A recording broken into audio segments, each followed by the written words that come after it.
Assalamualaikum warahmatullahi wabarakatuh. Selamat siang teman-teman gua.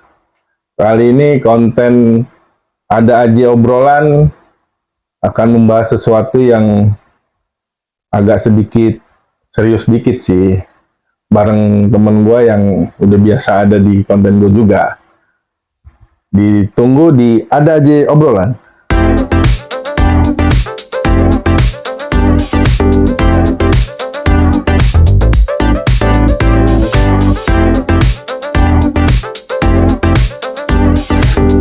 Ini apa tuh? Desta keceplosan sebenarnya. Ngapain ngurusin itu? Loh, kok itu apa itu Desta keceplosan sebut caca istri? Ini Sebelumnya kita cari dulu nih di internet. Yang tuh? kita mau bahas apa? PPDB, DB. Apa proses sih? penerimaan proses peserta didik baru kalau nggak salah. Gue DB-nya doang gue. Didik baru. DB. PP-nya itu proses kan. Proses Mana ya keterangan penyeleksian. catat tuh. Tadi tuh gue lihat di berita apa namanya demo itu di Bandung kalau nggak salah tuh. Demo di Bandung ya istilahnya kayak mengkritisi pemerintah yang di Bandung sih DPRD-nya gitu ya untuk apa namanya ya diusahakan ada regulasi yang tidak meribetkan lah ya kayak zonasi segala macem. Nah menurut lo tuh gimana ya? Lihat proses PPDB zaman sekarang lah ya. Sebenarnya sih gue nggak terlalu relate sebenarnya karena emang di rumah kan nggak ada yang sekolah ya. Iya maksudnya. Oh nggak ada sekolah di zaman sekarang gitu. Iya maksudnya kalau anaknya adik gue sendiri kan masih TK. Iya. Jadi kalau bicara PPDB, gue tidak mengalami secara langsung, kan? Cuman by berita aja nih. Tadi juga sebenarnya gue sempat lihat ada permasalahan demo, kalau nggak salah di SMA ya, daerah-daerah Depok. Oh SMA nih ya? Kalau nggak salah SMA. Permasalahan terkait sama PPDB karena dianggap tidak tidak fair mungkin. Ya intinya bermasalah lah. Nah yang sempat di highlight adalah malah warga yang sekitar sekolah tersebut banyak yang tidak masuk. Oh lingkungan sekitar? Iya tidak masuk. Kalau tidak salah juga karena di demo secara kemampuan mungkin mereka mengharapkan lah namanya mungkin negeri. Gua nggak tahu ke Jakarta harusnya gratis ya. Di Jakarta udah pasti gratis. Oh enggak, maksudnya sampai dengan SMA apa? Sampai... Iya, setahu gua Bekasi pun juga sama, cuman bedanya kan kalau Jakarta ada KJP tuh. Kalau Bekasi kan nggak ada.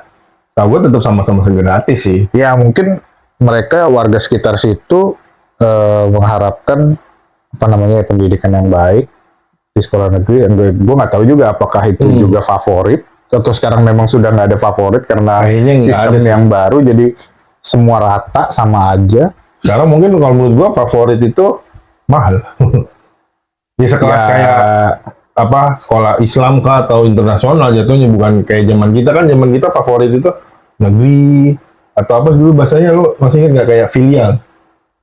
Sekolah filial gitu-gitu kayak SMA 10 gitu kan. Ya, yang gue tahu ya kalau favorit pasti negeri sih. Tapi kalau sekolah bagus pasti swasta gitu. Entah brandnya apa gitu. Oh dari zaman kita juga udah ada predikat begitu ya? Iya sih. Iya? Kayaknya sih ya, nggak taau, mungkin beda-beda orang. Karena yang gue tahu kalau zaman kita tuh negeri ya pasti wah pintar loh. Kalau swasta wah agak sedikit kurang kayak kita nih gitu. Ya tapi permasalahan yang tadi masalah PPDB ya gue sih sebenarnya belum kopi atau belum paham tujuannya ini zonasi itu apa, yang mau dicapai gitu. Tujuannya apa, terus impact-nya ke masyarakat juga apa. Tapi kalau gue lihat mungkin kalau dari sisi gue lebih banyak negatifnya ya.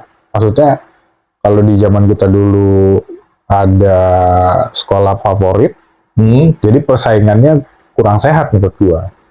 Zaman sekarang nih? Iya, yang zonasi. Oh, maksudnya jadi nggak kompetitif lagi? Iya, kenapa kurang sehat ya? Karena ya sepengalaman gue dulu ya, kalau tanpa zonasi kan siapa yang tes atau NEM-nya memenuhi syarat, itu yang bisa masuk. Ya, Gitu. biasa Tapi nilai intinya lah ya. orang yang mampu, bukan secara finansial ya, karena namanya sekolah kan pasti secara otak lah atau pendidikan gitu. Jadi siapa aja bebas bisa bersaing. Tapi kalau sekarang, kalau memang aturannya, ya gue nggak update juga sih. Maksudnya aturannya misalnya dengan skop tertentu jarak dari sekolah, ya berarti kan yang bisa berkompetisi hanya di skop tersebut, gitu loh. Selebihnya orang itu di luar skop tersebut itu sebenarnya sangat amat pintar dan layak masuk, tapi ya karena regulasi itu kan jadi nggak bisa masuk. Nah, berarti menurut lo apa sistem begitu tuh berarti kemunduran atau kemajuan? Menurut lo aja nih, sudut pandang lo aja. Ya kalau diplomatisnya ya masih kurang tepat lah regulasinya. Oh. Ya karena yang mau dicapai apa sih gitu. Kalau bicara nggak macet, ya Karena dulu gue pernah nih ngobrol sama bini gue gitu kan, maksudnya ini apa sih zonasi itu diberlakukan gitu kan, kalau kata bini gue tuh buat meminimalisir apa sih namanya keterlambatan si siswa nih, karena istilahnya kan lu jarak dekat nggak ada alasan terlambat kan gitu. Terus gue bilang di zaman kita apa kabar kan gitu, yang kayak kita nih SMP di Depser aja gitu kan, ada kan basis kayak PUP Ujung Harapan yang jauh gitu, walaupun ada angkutan umum Metro Mini, dari Metro Mini aja ke Depsernya aja masih lumayan lama gitu kalau untuk jalan kaki kan gitu, tapi fine aja gitu. Ya kalau bicara ngomongin zaman dulu, kalau gue melihatnya lebih ke kedisiplinan dan tanggung jawab ya. Karena orang zaman dulu gue pernah dengar ada yang memang sengaja memilih sekolah yang jauh. Karena merasa sengaja gitu. Iya, ada yang ngapain deket. Ada yang kayak gitu. Oh iya. Masa mainan lo sini-sini doang gitu ya? Iya, ini karena teman gue langsung ya. Gue nggak tahu karena alasan orang juga tuanya. pernah dengar ada yang ngomong gitu. Iya, gue nggak tahu karena emang dukungan orang tuanya kayak biar tahu jalan kah, biar secara berani, apalagi anak cowok gitu ya. Apa biar experience kah, atau mungkin disangka menurut mereka yang dekat ini kurang baik kah? Gue nggak paham sih alasannya apa ya masing-masing orang. Tapi adalah terdengar alasan memang sengaja memilih yang jauh gitu. Nah, terlepas dari masalah telat atau enggak, gue merasa aneh aja sih kalau sekelas pemerintahan atau sekolah memikirkan sejauh itu lah. Nggak ada alasan terlambat. Maksud gue, ya itu nggak salah. Cuma maksud gue itu kan lebih ke personal ya. Kedisiplinan orang. Ya lu kalau mau nggak telat ya datang lebih awal. Entah gimana lah caranya. Maksud gue juga bilang sama bini gue, ya berarti kan anggaplah nanti kalau begitu impact negatifnya kalau menurut gue gitu ya, sudut pandang gue, nanti pada saat sudah mulai usia kerja dia akan berorientasinya nyari aja yang deket lah gitu, karena udah terbiasa deket. Terus kalau yang jauh ntar malah telat, jadi nggak terbiasa jauh gitu kan, kaget entah jauh dari rumah, terus entah ada halangan macet dan segala macem. Ini malah jadi di dunia kerjanya dia malah belepotan gitu dari segi manajemen waktu kalau menurut gua gitu ya. Ya kalau gua melihat nih kalau pendidikan ya, ya maksud gua pendidikan kan bukan perkara lu terdidik ini lu datang bisa mencerna bagus secara akademik, intinya mungkin pinter, tapi kalau nggak disiplin, sesimpel ada kata-kata zaman sekarang itu kan kayak di TikTok segala macam, ada video rambut gondrong dipotong, emang apa korelasinya sama pendidikan? Ya itu bagian dari pendidikan, yaitu kedisiplinan gitu. Ya kerapihan. Iya, maksudnya kan kalau lu pinter tapi kalau kita mengacunya ke ya lu kan sekolah di-create untuk menjadi pekerja ya, yang kalau gue lihat pendidikan Indonesia pekerja bukan wira swasta ya. Ya pekerja yang bisa gue cerminkan ya lu nggak cuma sekedar bisa melakukan pekerjaan secara baik, juga mengikuti secara aturan gitu. Jadi kalau lu pinter doang, attitude nggak ada gitu lah bahasanya gitu ya. Iya, ya mungkin bisa attitude nggak ada atau tidak patuh aturan ya. Suka-suka lo ya gue rasa bukan itu yang perusahaan cari, gue rasa sih. Iya. Apalagi istilahnya kan lo orientasinya misalnya mau bekerja di salah satu instansi gitu kan. Iya. Itu lebih lagi kan, kayak instansi pemerintahan aja kan apa ya, bahasanya bisa bilang kayak lo harus pakai seragam. Kan PNS mana ada yang gondrong. Ya gue nggak tahu ya apakah karena freedom of speech gitu, maksudnya sekarang bebas ngomong apa aja. Tapi kalau dari zaman orang tua kita dulu sampai dengan saat ini, kita menerima aja bahwa gondrong nggak semestinya di sekolah. Iya, kayaknya rada aneh gitu ya. Iya, yang gua agak kaget sekarang kenapa dikomplain gitu. Kan dari dulu dari zaman orang tua lu bahkan, Iya, iya. lu tahu gondrong itu emang konsekuensinya kita harus rapih lah. Iya, iya. Sesimpel seragam lu keluarin aja kan. Iya, baju dikeluarin aja itu kayak terkesan kayak lu mau sekolah atau mau apa sih Iya, gitu ya. atau bahkan ya dibilang ekstrim juga enggak ya, tapi ya mungkin kalau bagi anak orang sekarang ekstrim kali. Sesimpel lu beda aja nih sepatunya. Oh iya. Iya kan? Warna aja deh. Sekarang tuh enggak ya? Beda boleh ya? Kan kalau zaman kita nih harus warrior gitu. Dari Enggak, ujung. lebih ke mungkin mempertanyakan lah emang kenapa gitu. Kayaknya sih gitu. Nggak, maksudnya menurut lu better yang kayak zaman kita yang memang dari ujung sepatu sampai ujung rambut tuh kita sepadan semua kayak sepatu harus warrior semua gitu. Walaupun bahasanya lu kalangan menengah ke atas gitu. Ini Ya, itu untuk menandakan bahwa ini di sekolah itu tidak ada perbedaan. Iya, gue setuju. Karena maksudnya lu di situ kan menempa pendidikan ya, dalam artian tuh lu nggak boleh, walaupun secara finansial mungkin lu lebih baik, tapi lu nggak boleh juga memandang tinggi temen lu, gitu juga sebaliknya. Iya. Kita semua sama gitu loh. Kita datang dari ketidaktahuan supaya jadi tahu kan gitu. Iya. Ya kalau lu merasa lu punya uang lebih superior ya di swasta aja gua rasa. Iya, iya. Dan iya. terlepas dari swasta atau tidak sih sebenarnya seharusnya pendidikan seperti itu ya. Ya lu Iya kan sih, ke memang. situ lu mau belajar supaya pinter, bukan mau lebih keren kan. Iya sih. Ya iya kan. Kalau lu Sama mau halnya kayak rambut gondrong apa? Lu sebenarnya nggak gondrong pun mau kelihatan keren gitu ya. Padahal kan Iya. istilahnya cuman itu nggak jadi soal gitu kan. Yang penting lu rapi aja, lu bisa mencerna udah. Nggak usah ada hal-hal yang lain gitu lah. Ya. pada tempatnya lah istilahnya kayak gitu. Ya lu kalau mau terlihat berbeda, ya gua rasa mungkin bukan di situ kali tempatnya ya. Ya, internasional mungkin. Ya mungkin, Iya. mungkin. Karena yang gue tahu internasional kan agak sedikit bebas lah ya kalau dari segi pakaian kayaknya kalau gue lihat di Iya. sinetron ya. Iya, maksud gua kan, iya kalau pendidikan bicara zonasi, itu gua merasa kompetisinya jadi kurang Iya. fair. Karena menurut gue juga negatifnya adalah waktu itu gue pernah ngobrol sama ibu-ibu gitu ya. Itu dia bilang, dan dia anaknya tuh seumuran anak gua. Dia bilang di kelas 6 aja, itu ada 6 orang yang belum bisa baca.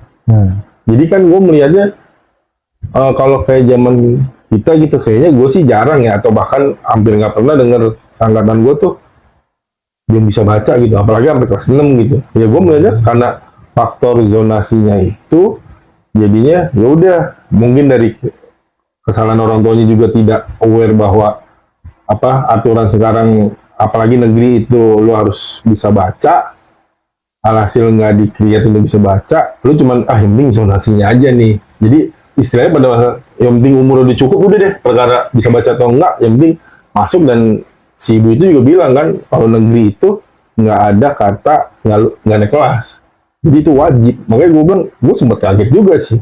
Lah segininya gitu. Justru gue malah dari pernyataan itu, gue malah mau mempertanyakan achievement, kita bicara sekolah dasar aja lah ya, Iya. negeri. Achievement sekolah dasar ini apa? Dalam artian gini, kalau swasta udah jelas ya, tingkatan apapun kan revenue.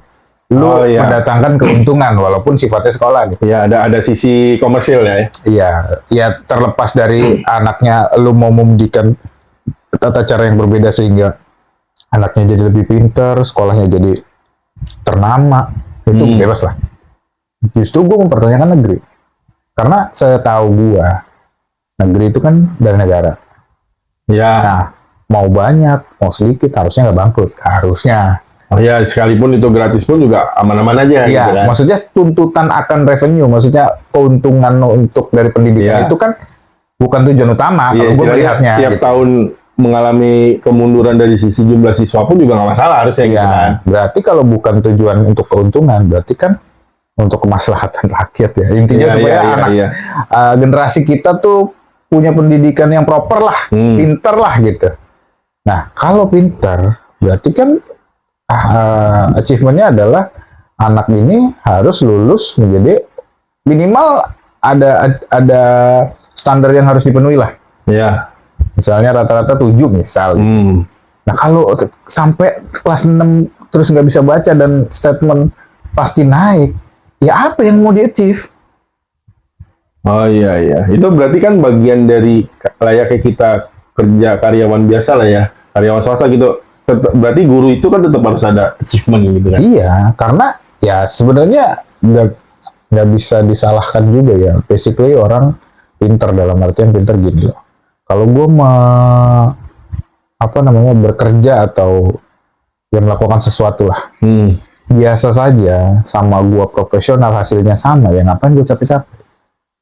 Oh mungkin itu yang tertanam di benak guru kali. Iya, kalau kita bicara pendidikan ya guru dong. Iya, maksudnya mungkin itu Ya. kali ya. Jadi alhasil seperti itu kali ya. Ya maksud gue nggak ngerti ya, maksudnya KPI guru itu apa? Ada nggak sih KPI-nya? Terus ada reward punishment nggak sih? Nih kalau anak ternyata Yang nggak kayak tadi lu bisa, bilang misalkan untuk bisa naik kelas aja minimal 7 nih harus 82 atau 90% nih 70 Ya.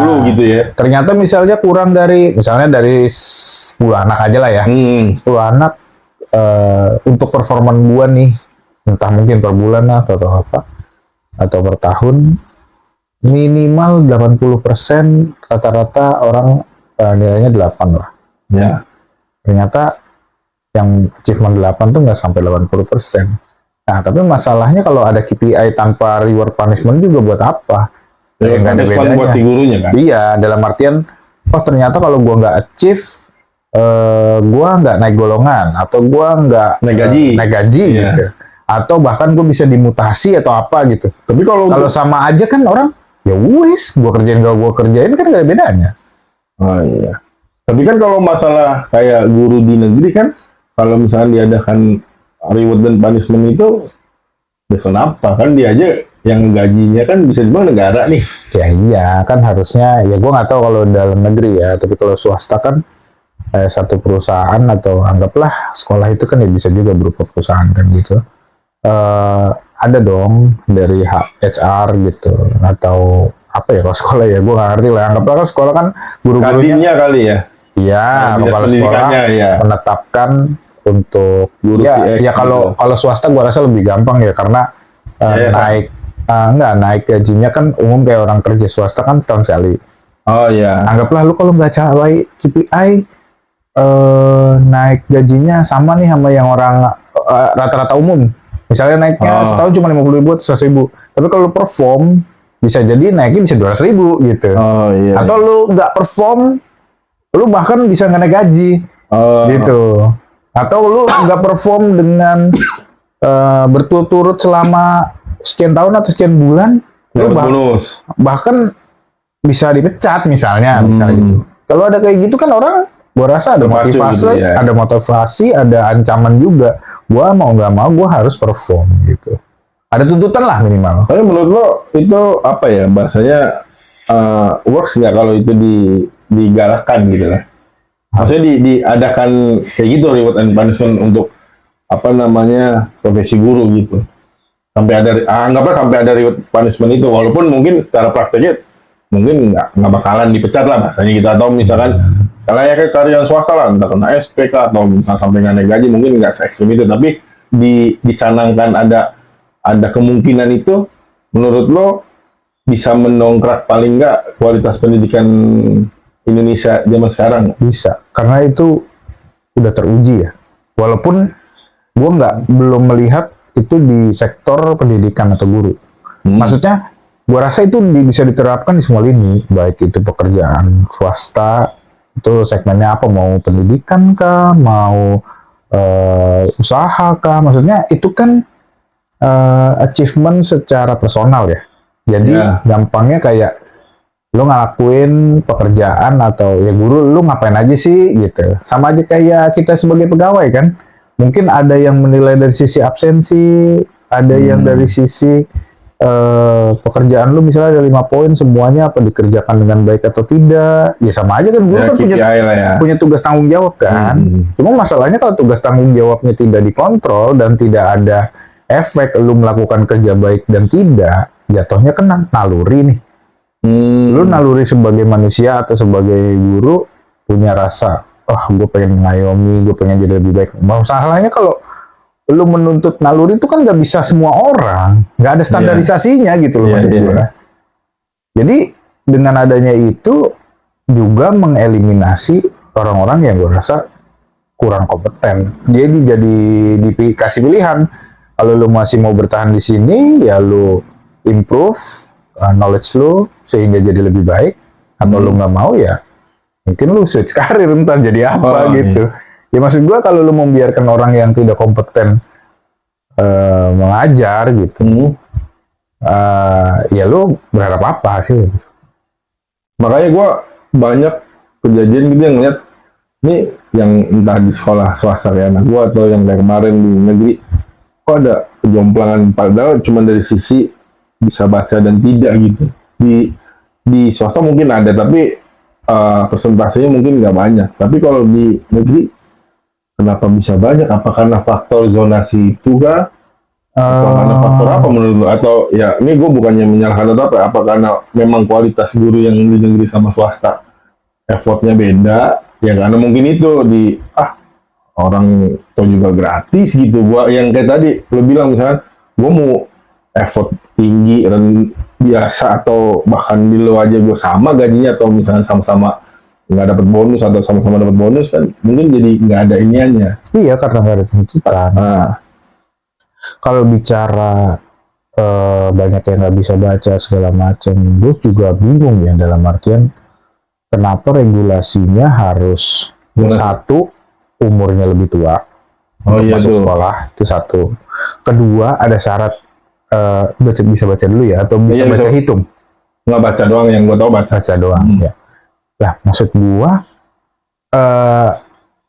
itu kenapa gitu? Maksudnya kenapa ada regulasi itu gue nggak paham. Kalau yang gue nanya sama tuh ibu, dia bilang karena guru di negeri itu udah nggak mau tahu bahasanya, pokoknya saat masuk SD, gue nggak mau ngajarin lu baca lagi gitu. Udah tinggal fasenya adalah mau mengkaji pertanyaan-pertanyaan yang ada gitu. Jadi gue nggak perlu ngajarin misalnya pertanyaan siapakah nabi pertama misalnya. Nah gue nggak mau ngajarin ini sebaba enggak, lo harus udah bisa tahu nih pertanyaan ini maksudnya apa, jawabannya ini gitu. Dia udah nggak mau fase di situ. Kalau gue mempertanyakan regulasi dulu, kenapa itu jadi seperti itu ya? Apa yang menyebabkan itu terjadi? Kalau misalnya itu regulasi dibuat karena ada studi yang menyebutkan dari negara mana atau siapapun lah yang melakukan studi itu, seharusnya di umur sekian itu memang sudah bukan lagi fasenya mengeja atau belajar baca. Iya, harusnya solusinya adalah dalam artian apakah di TK itu harus lebih advance atau apa? Maksud gua kita harus compare juga nih sama negara-negara maju lain. Nggak usah lah, kalau itu gue mungkin banyak kurang atau misinformasinya ya kalau dari sekolah dasar. Kalau yang gue tahu di luar negeri aja kayak lu jadinya spesialis tuh, kayak misalnya kayaknya di SMP atau di SMA kayaknya. Jadi lu nggak mempelajari semua, paham nggak? Kalau lu kayak semea tuh nggak? Lu ngambilnya apa? Akuntansi ya wes itu. Jadi kagak lu semua lu pelajarin. Kalau di Indonesia kan hampir semua mata pelajaran dipelajarin tuh. Itu taraf apa yang di luar negeri yang nggak dipelajarin? Kalau nggak salah SMA kalau nggak salah. Jadi udah kayak penjurusan gitu semea gitu loh. Jadi ya misalnya kayak waktu itu gue sempat diceritain sama temen gue, temennya apa saudaranya gitu kuliah di Singapura atau Australia gitu. Oh kuliah nih? Sebelumnya sekolah apa kuliah gitu gue lupa. Jadi kalau misalnya misalnya gue nggak tahu ya farmasi apa kedokteran gitu, lu bicara nutrisi aja, nggak lu tanyain misalnya vitamin itu mungkin beda lagi kayak gitu. Terus juga ini om gue itu adanya Om Bewok. Itu Om Agus. Ya. Itu pernah ketemu teknisi Jepang gitu. Misalnya dia waktu itu gue lupa ya. Dia orang elektrikal, ditanyain mesin kagak ngerti. Elektrikal aja. Iya. Karena memang yang dipelajari seperti itu. Iya. Engine aja. Lah kalau kita kan di sini mekanik engine juga, electrical juga, body juga. Oh, dituntut serba bisa ya. Ya gue nggak ngerti sih apa di sini memang tuntutannya atau memang polanya memang harus seperti itu.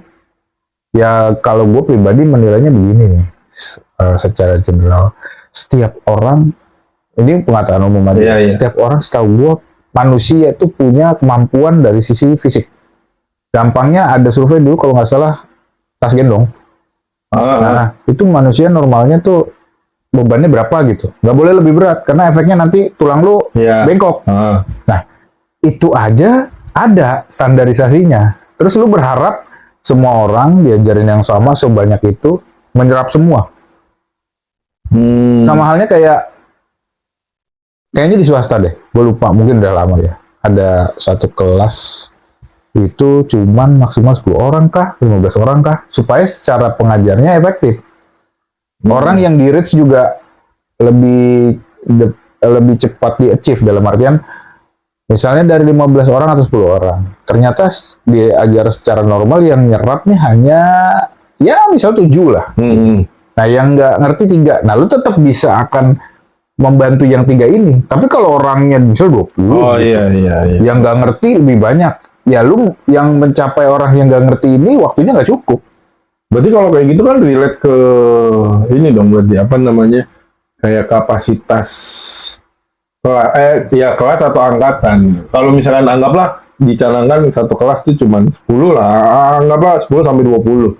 Kan berarti kalau kuota pada tahun itu banyak, entah banyak kelas atau mungkin yang lainnya tuh sekolah di tempat lain kan, berarti PR-nya di situ bukan? Ya itu kan masalah kapasitas aja kalau lu bicara quality kan. Ya. Kalau kita mau meng-create manusia dalam hal pendidikan ya yang berkualitas, berarti kan ada hal-hal yang harus dipenuhi atau dimaksimalkan kan gitu. Ya kalau misalnya dibilang wah tidak bisa mencakup peserta didik gitu.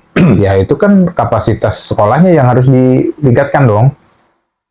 Yang namanya juga terlepas dari masalah misalnya nih sekarang sekolah tuh satu kelas 20 orang.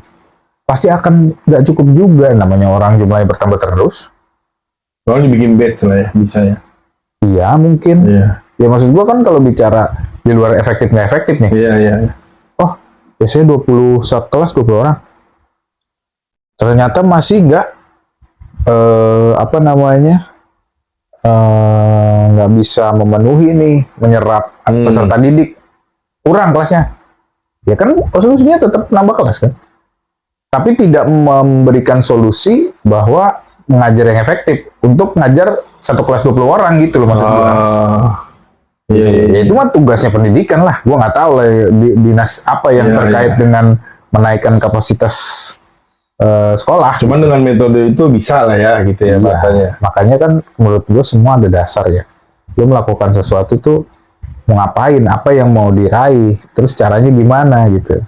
Dasarnya apa? Ya maksud gua nggak ngerti sih kalau zaman dulu Soeharto kan selalu ada studi banding ya yang keluar. Iya. Gitu. Sekarang masih ada juga. Ya, maksud gua hasilnya apa? Oh gitu. iya. Hasilnya apa? Ya kalau cuma kunjungan-kunjungan nggak memberikan impact apa gitu. Studi banding studinya hilang banding itu. Iya. Maksud gua kan yang udah jelas-jelas lah, mungkin bisa disurvei pendidikan terbaik dari seluruh dunia itu negara apa aja. Ya kita adopsi aja. Kita tanya dong kenapa metodenya harus begini, seperti ini. Tapi seperti kalau kayak gitu studi banding tuh, yang kita bandingin tuh anggaplah kita ke negara Singapura let's say. Mereka akan memberitahu nggak sih? Ya, Gue pikir itu enggak, maksud gue apakah itu hal yang konfidensial kan? Gue rasa sih enggak ya. Sama aja kayak gini lah. Mungkin di luar negeri ini sangat umum ya, mungkin ya. Gue nggak tahu ya, ini hanya tebakan gue aja. Misal lu mau sekolahin anak nih ke satu sekolah. Lo tanya metode kelasnya tuh di sini seperti apa, sama aja kayak dia promosi lah. Oh iya kita kelasnya ada AC, gurunya ini. Ya, itu kan bahasanya kayak kita mau beli mobil kita calon pembeli kan. Iya sama halnya kan kayak kita studi banding sama negara nih ke sono kan dia punya menteri pendidikan. Oh ya istilahnya kita menduplikat itu sebenarnya fun aja gitu ya, bukan hal yang konfidensial. Gua rasa sih bisa karena Orang luar negeri aja belajar undang-undang di sini yang masih zaman Belanda kita kasih kok. Gitu juga dengan kita ke luar negeri belajar undang-undang Oh, iya. mereka. Bahasanya Itu kalau- lebih konfidensial kan? Oh iya, iya. Maksudnya Bahasanya, dibanding metode sekolah. iya, bahasanya kalaupun itu suatu hal yang konfidensial, masa iya ada studi banding gitu aja lah ya. Iya mungkin. Iya kan, bahasanya gitu. Kalau itu hal yang konfidensial, lo ngapain studi banding nih? Istilahnya anggota dewan, kan itu hal yang konfidensial. Kalau secara teknikalnya bagaimana di sana, ya karena kita nggak punya experience itu. Iya. Nggak ada yang anggota dewan gitu kan, Oh, sampai iya yang sih. kesono gitu. Tapi ya maksud gua, ya pemerintah dengan segala resourcesnya harusnya bisa lah. Ya memang nggak mudah seperti membalikan ke dua belah tangan gitu ya. Tapi ya bisa lah, paling nggak ada improve sedikit-sedikit gitu. Sekian dulu untuk ada aja obrolan episode kali ini. Semoga hari kalian menyenangkan. Assalamualaikum warahmatullahi wabarakatuh.